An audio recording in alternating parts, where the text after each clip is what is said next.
Bad Blood oleh John Carreyrou.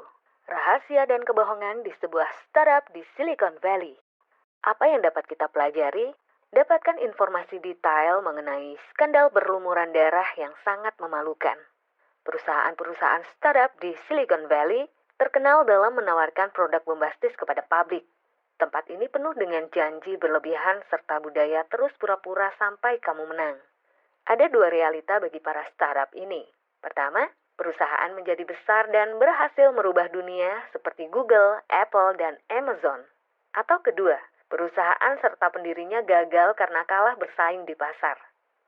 Namun, kadang-kadang ada skenario yang lebih aneh lagi. Perkenalkan, Elizabeth Holmes, seorang wanita yang penuh karisma dan selalu tampil dengan baju kaos hitam berkerah tinggi seperti Steve Jobs yang memikat puluhan investor dengan janjinya dalam merevolusi dunia medis melalui perusahaannya, Theranos. Kalau sesuatu terdengar terlalu baik hingga tidak masuk akal, realita biasanya tidak jauh berbeda. Mesin Edison buatan Theranos tidak lepas dari analogi itu. Edison adalah sebuah alat tes darah kecil yang mudah dibawa dan mampu melakukan tes terhadap 200 kondisi medis umum. Edison dicap sebagai mesin mukjizat. Masalah utamanya, mesin tersebut sebenarnya tidak berfungsi. Disinilah skandal luar biasa yang penuh dengan dusta, penipuan, dan kecurangan dimulai. Dalam kilas berikut ini, kamu akan belajar mengenai satu, mengapa perusahaan yang menjual produk tidak berfungsi bisa memiliki nilai sebesar 9 miliar US dollar. 2. Bagaimana Theranos menggunakan statistik untuk menyesatkan badan pengawasan, investor, serta konsumen. 3. Bagaimana aturan Theranos untuk mengendalikan perpecahan internal berakhir secara tragis. Elizabeth Holmes memiliki ide brilian untuk menciptakan mesin yang dapat merubah diagnosa medis. Seperti banyak orang, Elizabeth Holmes takut terhadap jarum. Ketakutan inilah yang memberikan ide yang unik. Sebuah plester yang dapat melakukan tes darah kepada pasien hanya dalam sehari dengan menggunakan jarum berukuran mikro atau microneedles. Jika plester tersebut bisa diciptakan, tidak hanya bisa menggantikan jarum, tapi juga bisa digunakan untuk memberi informasi langsung tentang hasil tes darah yang dapat membantu diagnosa oleh dokter. Ini adalah dua peluang yang sangat menarik untuk diraih. Pada 2004, Elizabeth sudah siap untuk mewujudkan idenya dan membangun Theranos dengan Shaunak Roy, salah seorang kolega di Stanford University. Namun, terjadi sebuah komplikasi. Mereka sadar bahwa ekstraksi darah dengan microneedles tidak memberi sampel yang cukup banyak. Situasi inilah yang merubah ide awal Elizabeth. Ide berikutnya adalah membuat mesin tes darah sebesar kartu kredit yang dapat mengambil beberapa tetes darah dengan satu tusukan jarum. Perangkat tersebut dapat dihubungkan ke mesin yang sedikit lebih besar untuk melakukan diagnosa. Mesin kedua yang berukuran seperti pemanggang roti dapat melakukan uji kimia dan konduktivitas untuk memeriksa sekitar 240 penyakit umum dimulai dari kekurangan vitamin D hingga herpes dan HIV. Mesin ini menjanjikan untuk merevolusi perawatan kesehatan jika bisa diciptakan dengan benar. Alat diagnosa medis bisa diakses oleh jutaan orang. Duo Theranos ini mulai membayangkan dunia di mana semua orang memiliki mesin Theranos di rumah masing-masing. Ribuan nyawa dapat diselamatkan berkat diagnosis penyakit dini. Perangkat tersebut juga dapat mengontrol tingkat hormon dan mengirimkan informasi tersebut ke tenaga medis setiap jam atau setiap hari. Dokter lalu bisa menyarankan pasien untuk meningkatkan dosis pengobatan atau memanggil ambulan jika menemukan penyakit kritis. Orang kurang mampu tiba-tiba bisa mendapatkan akses ke perawatan medis yang murah. Ditambah lagi, perangkat tersebut dapat mengurangi kebutuhan dokter dan suster yang mahal. Tes darah akan menjadi sesuatu yang semua orang bisa lakukan ketika mereka sedang berbelanja dan memakan biaya hanya 10 hingga 20 dolar. Kamu bisa saja mengirimkan perangkat tersebut ke medan perang atau memasangnya di rumah sakit darurat di daerah yang terkena bencana alam. Kamu bahkan dapat meletakkannya di belakang jeep tentara. Kemungkinannya tampak tak terbatas. Ada satu rintangan, perangkat tersebut mustahil untuk diciptakan. Theranos mulai menciptakan mesin ajaib ini, yang mereka namakan Edison. Namun mereka mulai menghadapi masalah. Ide mereka untuk mengekstraksi sampel darah menggunakan satu tusukan jarum tampak mustahil dilakukan. Ini adalah sebuah masalah besar karena ide ini justru adalah keunikan dari mesin Edison. Realitanya, menggunakan sampel dari satu tusukan jarum untuk mendiagnosa 240 penyakit umum adalah sesuatu yang mustahil. Insinyur Theranos menghabiskan waktu berjam-jam untuk mendesain sebuah microchamber khusus yang akan digunakan untuk menggerakkan darah dalam tes. Tetapi tidak peduli seberapa banyak solusi yang mereka pikirkan, Edison hanya sanggup untuk menguji 80 penyakit umum. Lalu muncul pertanyaan mengenai keakuratan mesin. Sampel darah diencerkan dalam proses pengujian, sehingga menimbulkan keraguan akan hasil tes. Bukan cuma masalah teknis tersebut yang dihadapi Theranos. Perangkat Edison juga sangat sensitif terhadap temperatur. Bagaimana cara mesin ini dapat berfungsi di berbagai lokasi geografis dengan iklim yang sangat bervariasi? Pipet yang digunakan juga sering tersumbat sehingga harus diganti setiap bulan. Ini artinya seorang insinyur harus dikirim untuk membongkar dan membersihkan pipet tersebut. Perangkat Edison juga memiliki masalah dalam membaca kadar kalium dan natrium. Ekstraksi darah menggunakan jarum menyebabkan sel darah merah terbelah dan menurunkan akurasi pengujian. Alan Beams, Direktur Laboratorium Theranos, mulai meragukan ide Elizabeth. Ia membujuk manajemen Theranos untuk memundurkan rencana tes HIV. Konsekuensi dari mengandalkan mesin yang sering salah untuk sebuah pengujian yang sangat penting sungguh mengerikan. Masalah demi masalah terus bertumpuk. Namun, Theranos tidak mencurahkan sumber daya yang cukup dalam proses riset dan pengembangan. Para ahli yang memantau perkembangan Edison semakin skeptis terhadap kemampuan perangkat tersebut. Timothy Hamill adalah wakil ketua Departemen Kedokteran Laboratorium milik University of California yang berbasis di San Francisco. Dia mengatakan bahwa pengujian 240 penyakit umum melalui setetes darah adalah sesuatu yang tidak mungkin diwujudkan meskipun kamu sudah mencari solusinya selama 1000 tahun.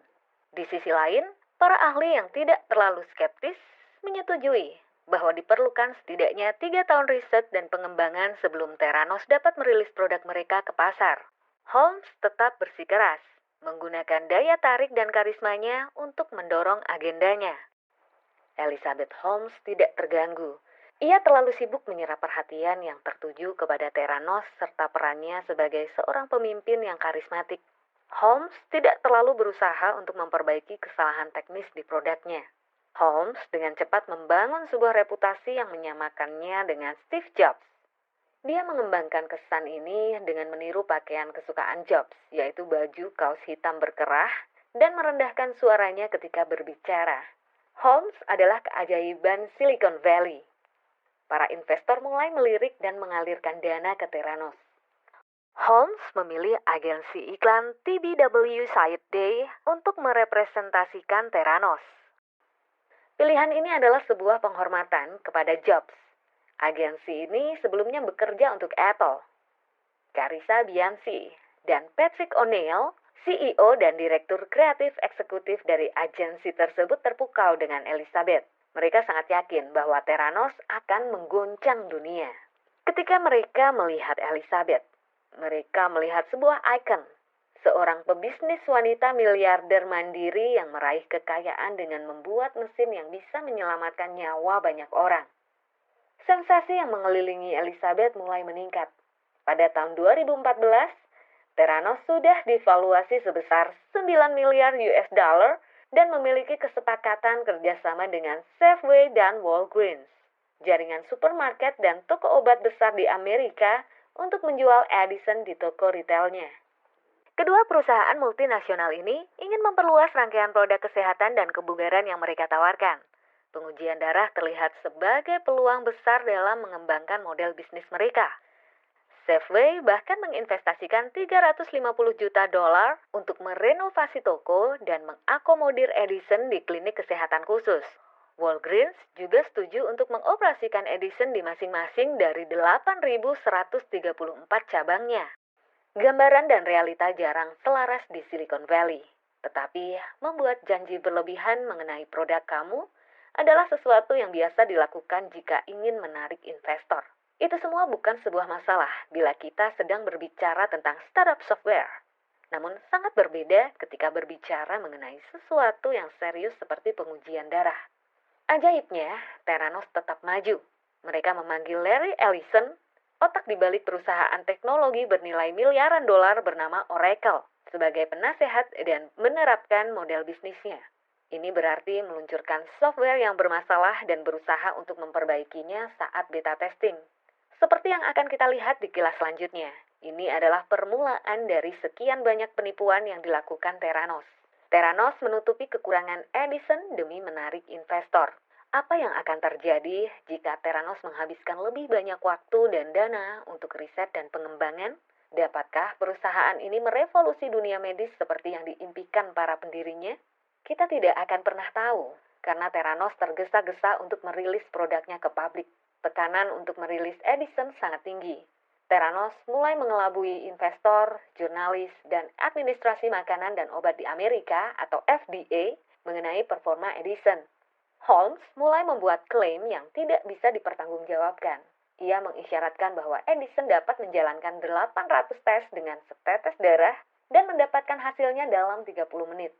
Holmes bahkan berani berkata bahwa semuanya sudah disetujui FDA.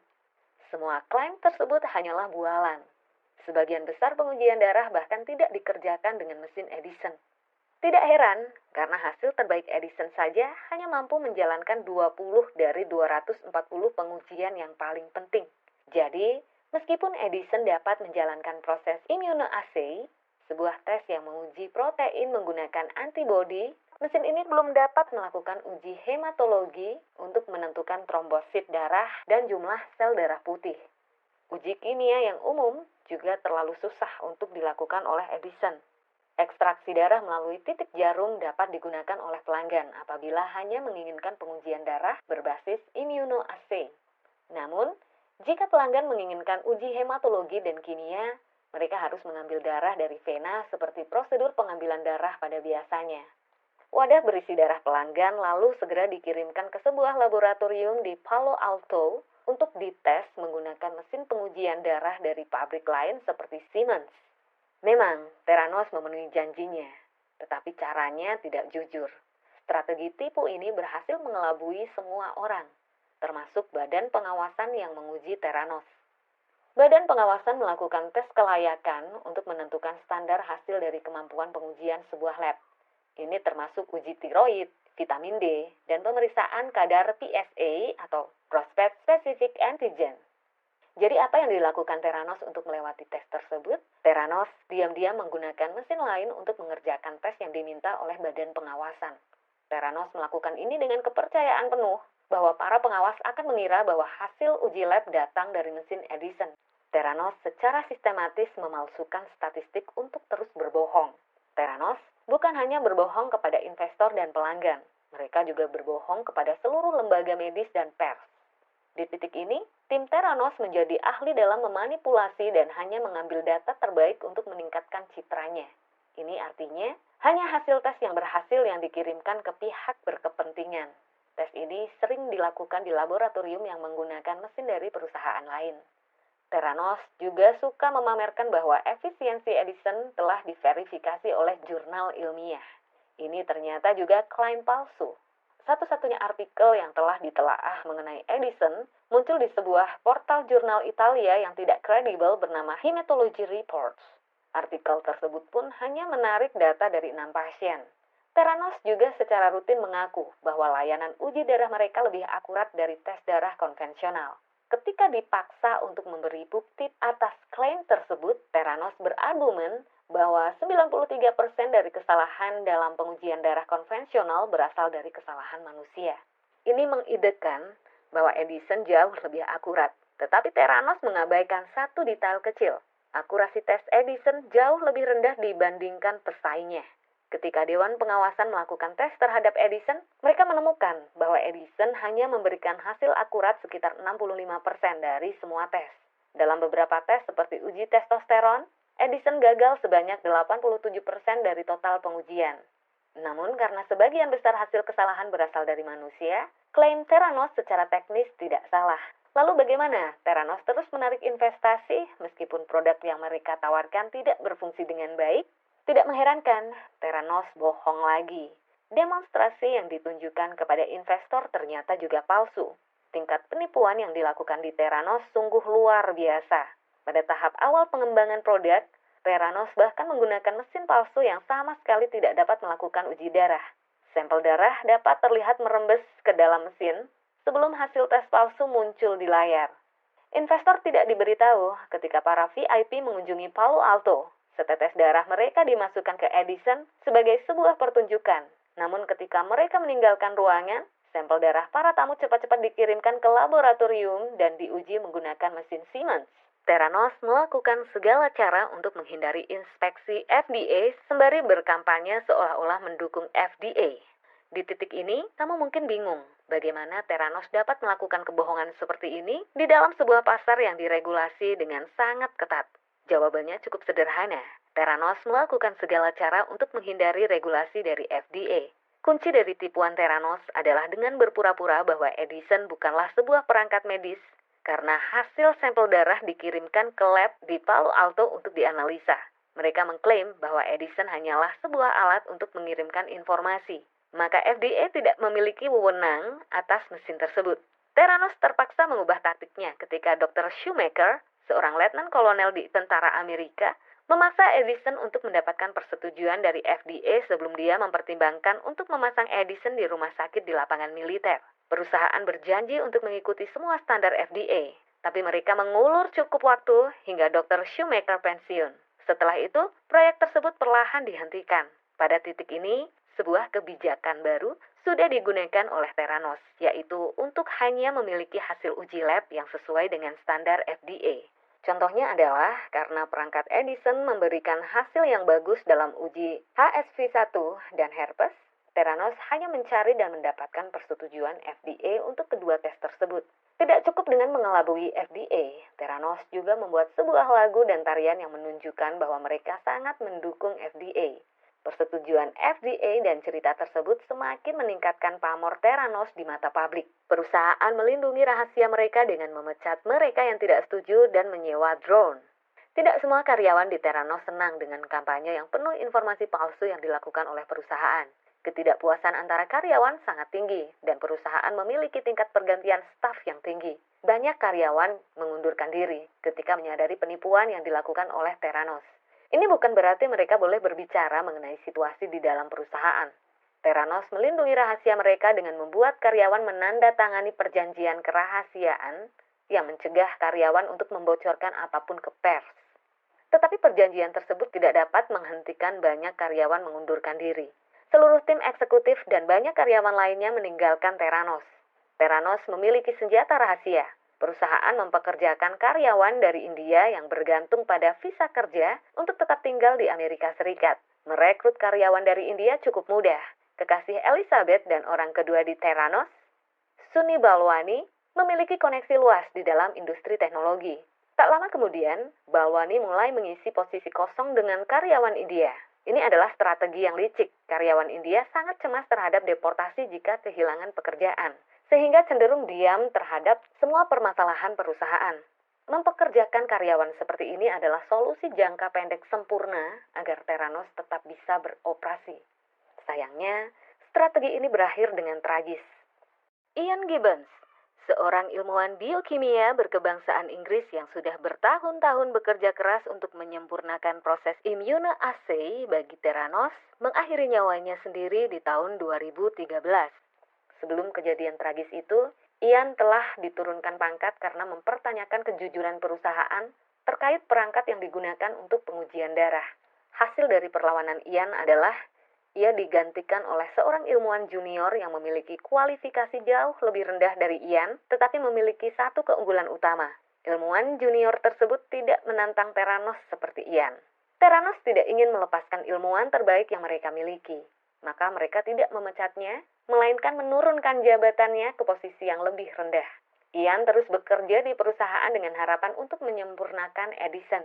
Demosi Ian memiliki dampak yang buruk bagi kehidupannya dan membuatnya bergantung kepada alkohol.